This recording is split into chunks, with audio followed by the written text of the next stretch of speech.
En moyenne, un conducteur sur 12 que vous croisez sur la route est distrait par quelque chose. C'est ce qu'a constaté l'IBSR et c'est beaucoup si on considère que la conduite devrait être une occupation à temps plein pour être sûr.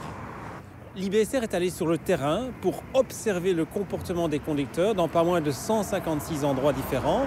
Et le but, c'était de voir vraiment qui est distrait, quand sont-ils distraits et de quelle manière ils sont distraits. Et les résultats sont assez édifiants dans la mesure où l'on sait que lorsque vous croisez 12 voitures, au moins l'une d'entre elles est conduite par un conducteur qui fait autre chose que conduire, donc qui est vraiment distrait.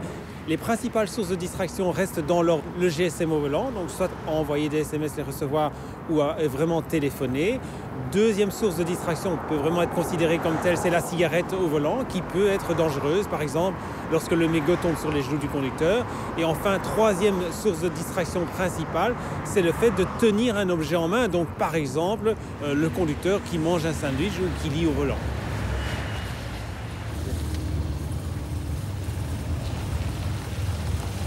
C'est interdit le GSM au volant. Est-ce que je peux avoir les documents de votre véhicule, ainsi que votre permis de conduire et votre carte d'identité, s'il vous plaît?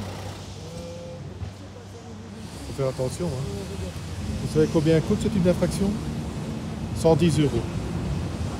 Vous n'avez pas envie de faire autre chose avec 110 €? Voilà. En plus, vous mettez la sécurité des autres ainsi que votre sécurité en danger. La plus dangereuse est assurément le GSM au volant parce que le conducteur accorde clairement la priorité à la conversation téléphonique, qu'il ait ou non un kit main libre d'ailleurs, plutôt qu'à la conduite. Et ça se voit parce que le conducteur va avoir une trajectoire déviante, va oublier de mettre son clignotant, va oublier entre guillemets de regarder les signaux routiers. Enfin bref, c'est loin d'être idéal. Et le plus dangereux d'entre tous ces comportements, c'est bien sûr envoyer des SMS, puisque là, le conducteur ne regarde même plus la route. Or, on sait par exemple que sur autoroute, 2 secondes de distraction, c'est 60 mètres de parcouru pendant lequel vous ne voyez rien. Et 60 mètres, c'est la moitié d'un terrain de foot. Est-ce que les nouvelles technologies apportent de nouvelles mauvaises habitudes aussi ?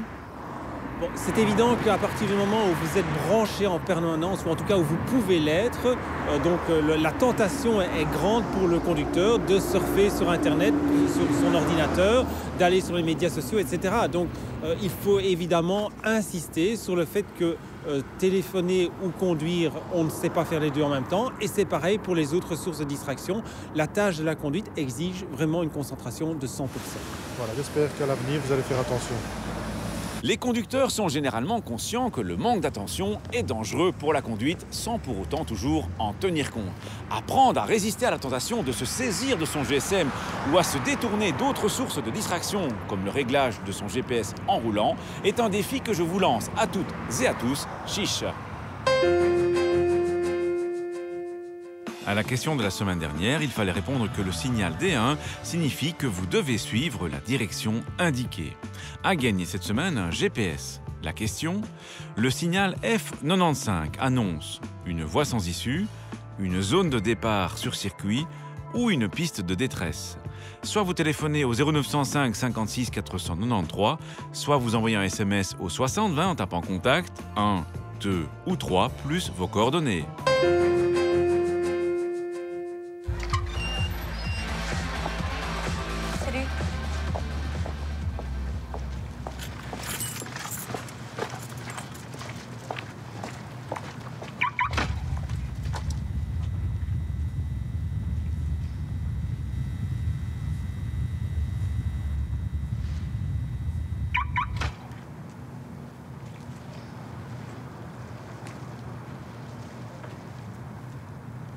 À la semaine prochaine et d'ici là, bonne route!